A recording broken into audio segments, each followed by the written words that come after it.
Hello and welcome. Dear students, now we are going to see very important concept in abstract algebra. Already we have seen homomorphism of a group. The homomorphism is a mapping from one group to another group. And that mapping, if it is homomorphism, then it will preserve the structure of the group. Now, we can put one more condition on that homomorphism so that the structure and its connection due to the homomorphism will become stronger.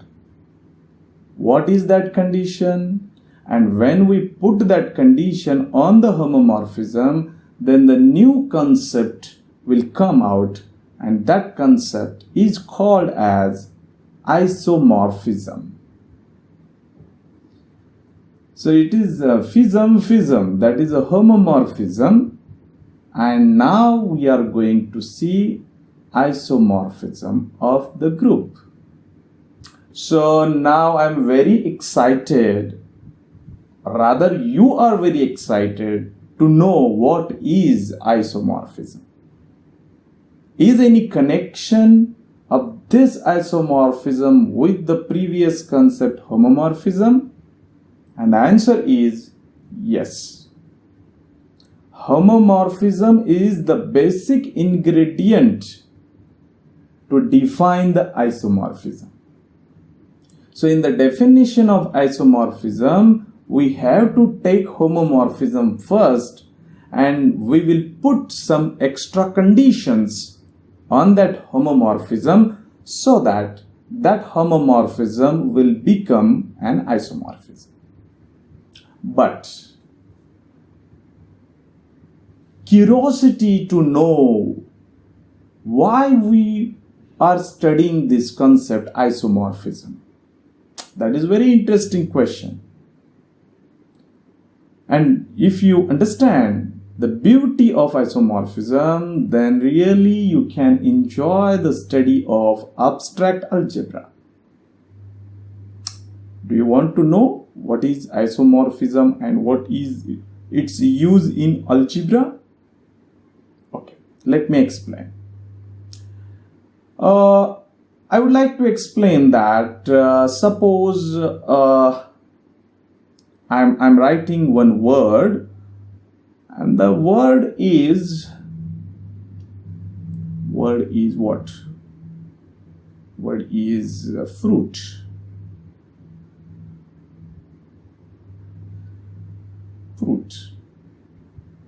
Fruit means फल, है ना? Now I am writing the same object, जिसको हम फल बोलते हैं, fruit बोलते हैं, उसको मैं लिखता हूं like this.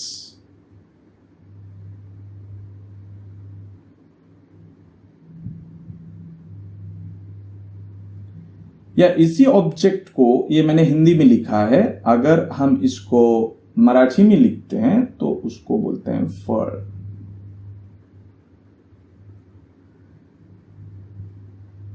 दिखने में ये तीनों वर्ड अलग अलग है क्योंकि लैंग्वेज अलग अलग है. First word fruit, written in English language. दूसरा है फल, उसको हिंदी में लिखा है.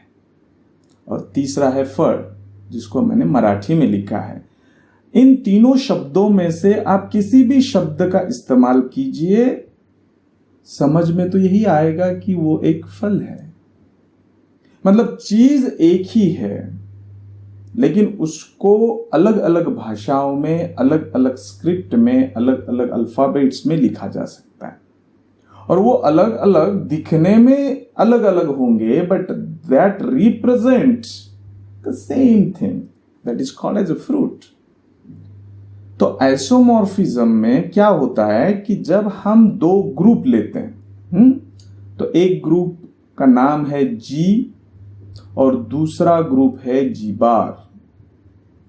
देखो नाम अलग अलग है, दोनों ग्रुप भी अलग है, दोनों ग्रुप के अंदर के एलिमेंट्स भी अलग है, दोनों ग्रुप का बाइनरी ऑपरेशन भी अलग है, मतलब सब कुछ अलग है। लेकिन फिर भी अगर मैं बोलता हूं कि ये दोनों ग्रुप आइसोमॉर्फिक है, ये सिंबल है to denote the isomorphism between two group. तो जब मैं ये बोलता हूं कि दोनों ग्रुप आइसोमॉर्फिक है, तो जैसे कि जी इंग्लिश में लिखा है, जी बार मराठी में लिखा है, लेकिन वो आइसोमॉर्फिक है, मतलब दोनों दिखने में अलग है, दोनों के अंदर के एलिमेंट्स अलग है, दोनों के अंदर का बाइनरी ऑपरेशन अलग है, लेकिन अलजेब्रिक प्रॉपर्टीज दोनों के सेम है। मतलब लेफ्ट वाला जी अगर नॉर्मल है तो राइट वाला भी नॉर्मल ही रहेगा। अगर लेफ्ट वाला जी अबेलियन ग्रुप है और वो जी बार के साथ आइसोमॉर्फिक है, तो भले नाम एलिमेंट सब अलग है, लेकिन ये अबेलियन है तो वो भी अबेलियन रहेगा। मतलब इंटरेस्टिंग चीज ये है कि औरंगाबाद डिस्ट्रिक्ट में एक कलेक्टर का ऑफिस होता है, जिलाधिकारी कार्यालय। जालना एक दूसरा डिस्ट्रिक्ट है महाराष्ट्र का, वहां भी एक कलेक्टर ऑफिस रहेगा। भले यहां के कलेक्टर का नाम और वहां के कलेक्टर का नाम अलग रहेगा, मे बी वो एक मेल एक फीमेल हो सकता है, उम्र में अलग, दिखने में अलग, लोग अलग है, उनके नाम अलग है, बट वो वही काम करते हैं। मतलब औरंगाबाद का कलेक्टर जो काम कर रहा है, सेम काम जालना डिस्ट्रिक्ट का कलेक्टर भी कर रहा है। हालांकि उनके नाम अलग है, उनकी पर्सनैलिटी अलग है, वो ऑफिस सेम काम करेगा जो यहाँ का ऑफिस करता है। मतलब collector office in the Aurangabad is isomorphic to collector office in Jalna. यहां के कलेक्टर ऑफिस में अगर 10 तहसीलदार रहेंगे तो वहां भी 10 तहसीलदार रहेंगे, इनके नाम अलग होंगे, उनके नाम अलग होंगे। यहां का एक तहसीलदार अगर खेती के बारे में कोई जानकारी या काम करता है तो वहां भी एक तहसीलदार होगा जो वहां की खेती के बारे में जानकारी लेगा और वहां का काम करेगा। मतलब आइसोमॉर्फिज्म कंसेप्ट एक इतना पावरफुल और इंटरेस्टिंग कंसेप्ट है कि जिसमें हम ये समझ सकते हैं कि दो स्ट्रक्चर रहेंगे, दोनों के नाम अलग रहेंगे, मे भी दोनों के एलिमेंट सारे अलग रहेंगे, लेकिन दोनों काम एक ही करेंगे। महाराष्ट्र गवर्नमेंट में चीफ मिनिस्टर होता है, कर्नाटक गवर्नमेंट में भी चीफ मिनिस्टर होता है। यहाँ के चीफ मिनिस्टर का नाम कुछ अलग है, वहां के चीफ मिनिस्टर का नाम कुछ अलग है, लेकिन ये भी इस स्टेट के जनता के लिए पॉलिसी बनाते हैं, गवर्नमेंट चलाते हैं। वहां का चीफ मिनिस्टर कर्नाटका का वहां के लोगों के लिए पॉलिसी बनाते हैं और गवर्नमेंट चलाते हैं। काम एक ही हो रहा है, काम एक ही हो रहा है, लेकिन इसको हम गवर्नमेंट ऑफ महाराष्ट्र बोलते हैं, उसको हम गवर्नमेंट ऑफ कर्नाटका बोलते हैं।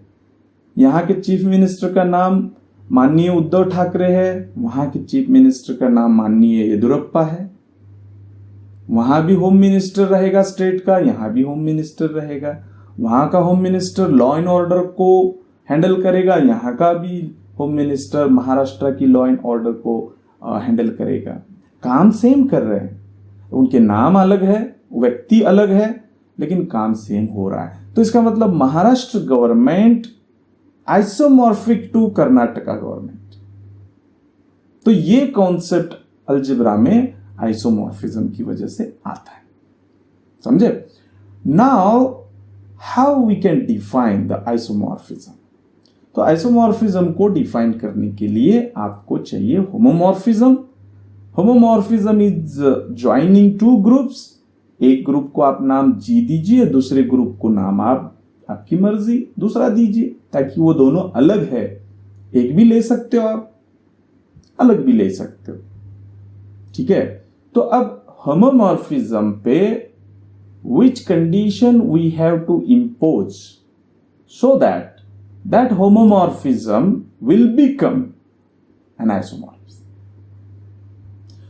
तो कंडीशन डालते वक्त मुझे यह भी समझना है कि अगर ये दोनों आइसोमॉर्फिक है, इसका मतलब ये अबेलियन है तो ये भी अबेलियन रहेगा। लेकिन और एक चीज है कि इसकी ऑर्डर मतलब number of elements present in the group G is also equal to number of elements. Element के नाम अलग रहेंगे, दिखने में अलग रहेंगे, लेकिन इसमें 100 एलिमेंट रहेंगे तो इसमें भी 100 एलिमेंट रहेंगे। 100 एलिमेंट्स दोनों में रहना चाहिए, तभी वो आइसोमॉर्फिक बन सकता है। And when we are talking about the cardinality मतलब total numbers in G and total numbers in G bar, but this G and G bar are playing a role of domain and codomain of the homomorphism. If phi is a homomorphism from G into G bar, then this is what? This is domain of that phi. This is the domain of phi, and this is what? This is codomain. And we know that when the function is 1 1 and onto, then only the number of elements in G and number of elements in G bar will become equal. और isomorphism numbers की भी guarantee देता है कि इधर जितने रहेंगे उतने ही इधर रहेंगे। और इस होमोमॉर्फिज्म को मुझे अगर आइसोमॉर्फिज्म बनाना है तो मुझे नंबर की भी गारंटी इक्वालिटी की लेनी होगी। और इक्वालिटी बनने के लिए, नंबर ऑफ एलिमेंट्स इक्वल बनने के लिए, ये मैपिंग जो होमोमॉर्फिज्म है, देखिए बेसिकली होमोमॉर्फिज्म में be 1 1 may be onto, neither 1 1 और ऑन टू, वो सिर्फ होमोमॉर्फिज्म है।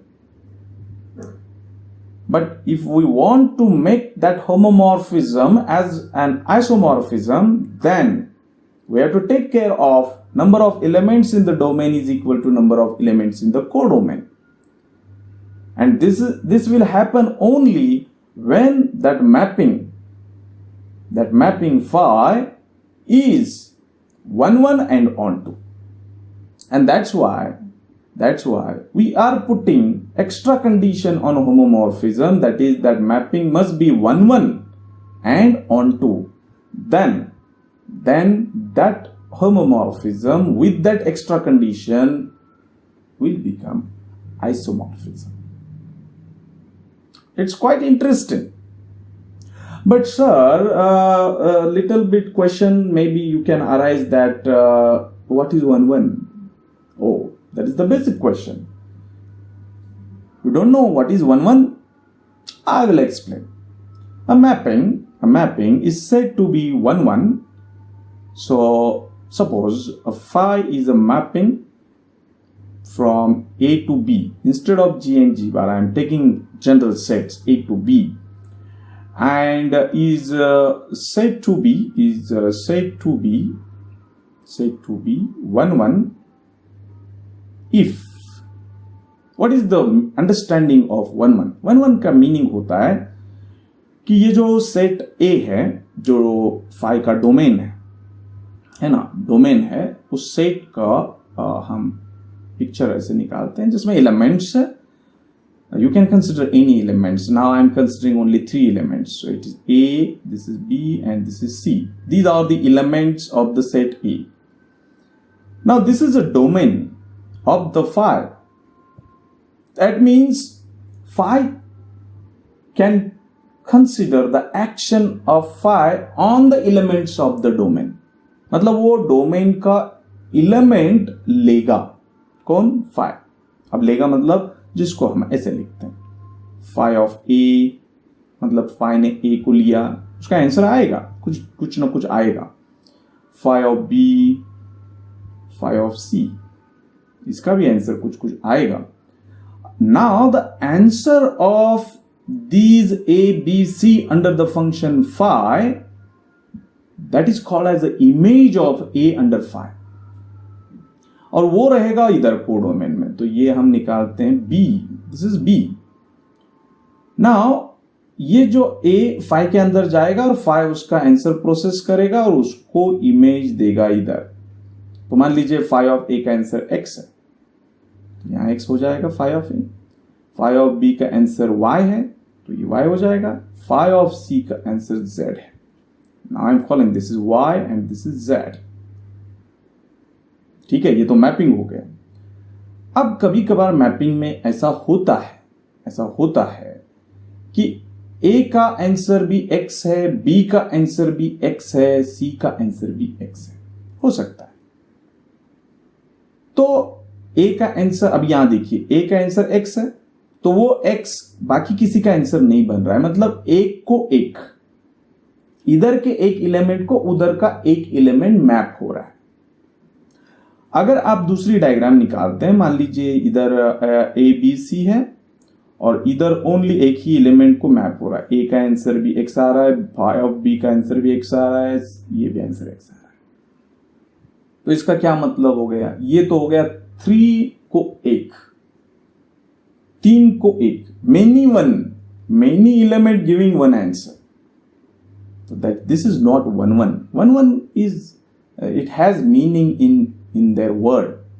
That is 1 to 1. एक को एक, एक को एक, कोई भी रिपीट नहीं होगा। That is 1-1. समझ रहे हो आप?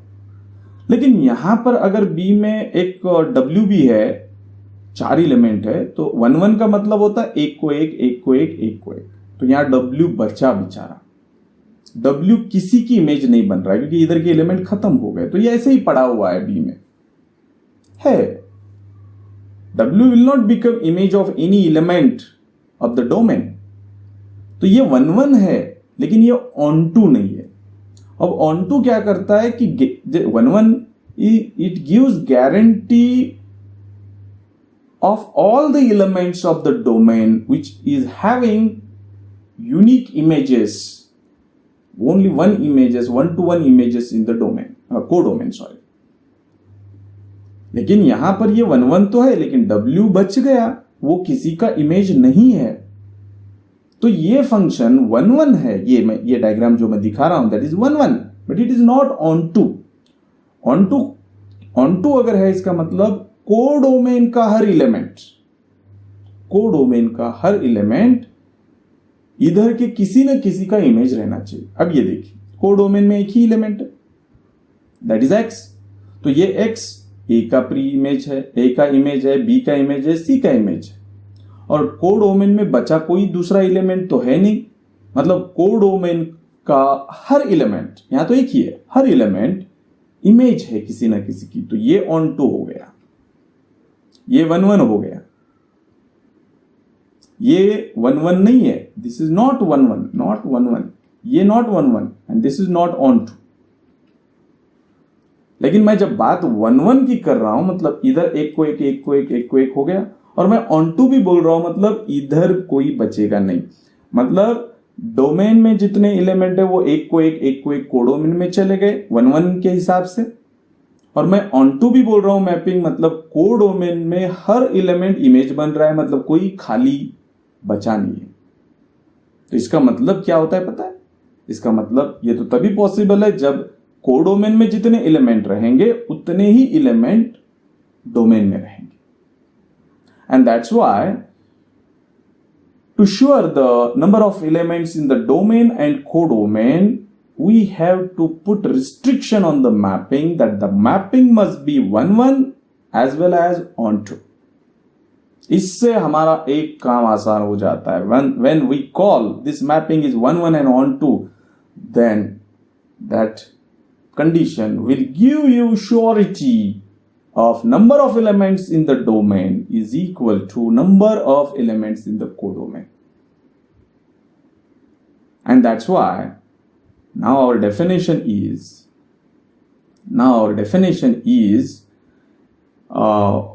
if I can write the definition of what isomorphism. Okay, now I'm writing a mapping, a homomorphism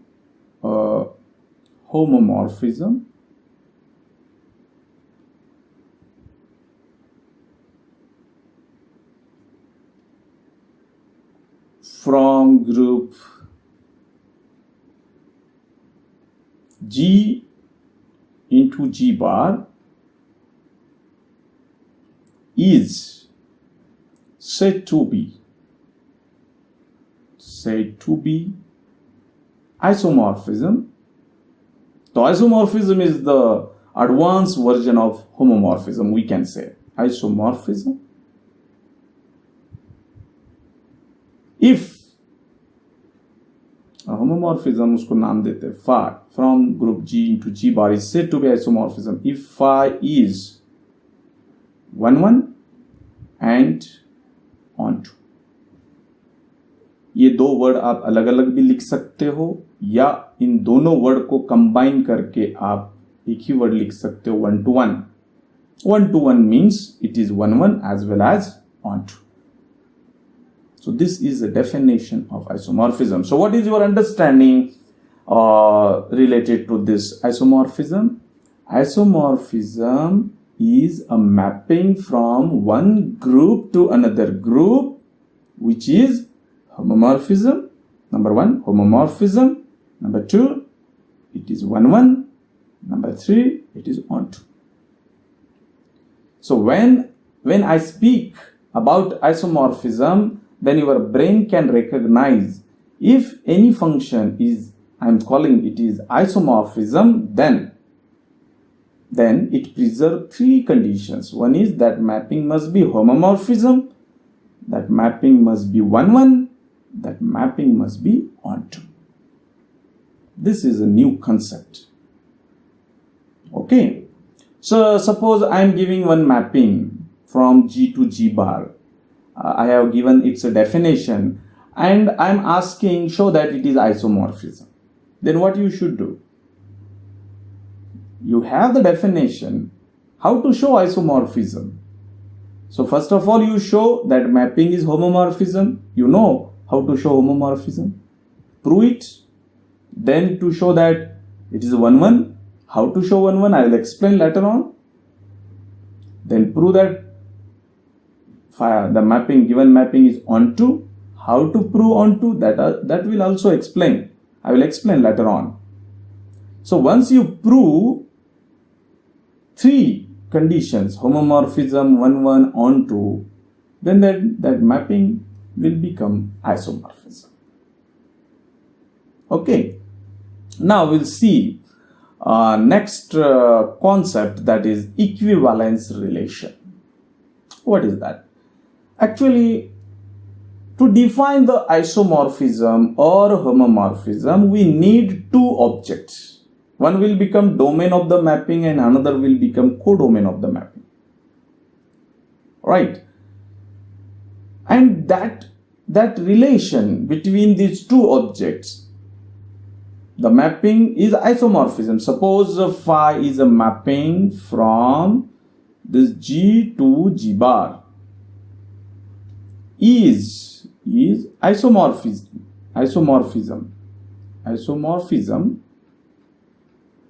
The mapping is isomorphism, and that mapping will join these 2 objects G and G bar. Then these 2 objects G and G bar both are isomorphic to each other.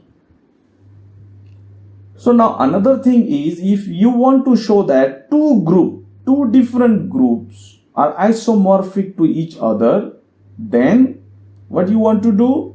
First define a mapping from one group to another group.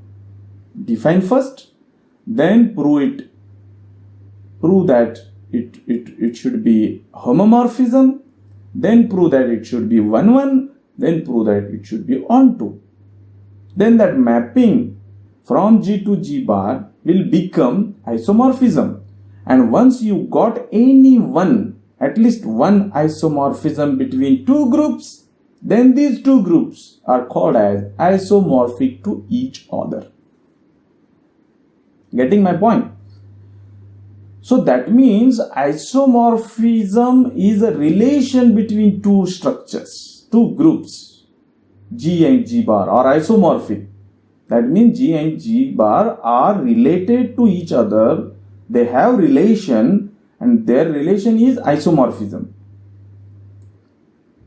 So is this relation, isomorphism को अगर हम relation बोल रहे हैं G और G बार के बीच का, तो क्या ये relation equivalence होता है? Now the matter is, what is equivalence relation? What is equivalence relation?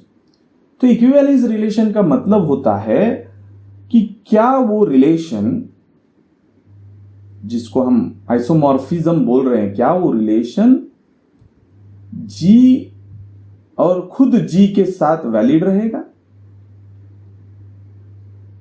मतलब दो अगर लड़के हैं और दोनों भाई है, तो एक लड़का दूसरे को बोलेगा ये मेरा भाई है, तो दूसरा भी बोलेगा ये भी मेरा भाई है,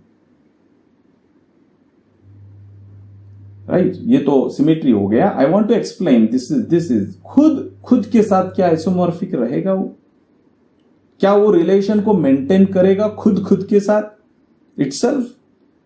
if the answer is yes, the relation is valid between group with itself, then this is called as a reflexive relation. Reflexive. Second चीज कि अगर जी आइसोमॉर्फिक है किसी दूसरे के साथ, जीवन के साथ, तो मैं ये बोल रहा हूं कि जी इज आइसोमॉर्फिक टू जीवन। मतलब एक लड़का बोल रहा है कि ये मेरा भाई है, मतलब एक व्यक्ति बोल रहा है कि ये मेरा भाई है, ये बोल रहा है, जी बोल रहा है कि जीवन मेरा भाई है, जीवन इज माय ब्रदर। तो रिलेशन ब्रदर का हो गया जी का जीवन के साथ। लेकिन जीवन अगर लड़का है और जी अगर लड़की है तो ये वैलिड है, क्योंकि लड़की बोल सकती है लड़के को भाई। लेकिन लड़का जब लड़की के बारे में बात करेगा तो वो बोलेगा ये मेरा भाई नहीं, ये मेरी बहन है। तो भाई का रिलेशन या वैलिड नहीं होता है जब हम इसके साथ देखते हैं। तो जी का रिलेशन जीवन के साथ जो है, क्या वही रिलेशन जीवन का जी के साथ है? अगर आंसर आता है यस कि जीवन का भी रिलेशन वही है जो जी के साथ था, मतलब इसको पहले लिखना पड़ेगा जीवन को, तो ये अगर इंप्लाइज करेगा इसको, तो इसको बोलते हैं सिमेट्रिक।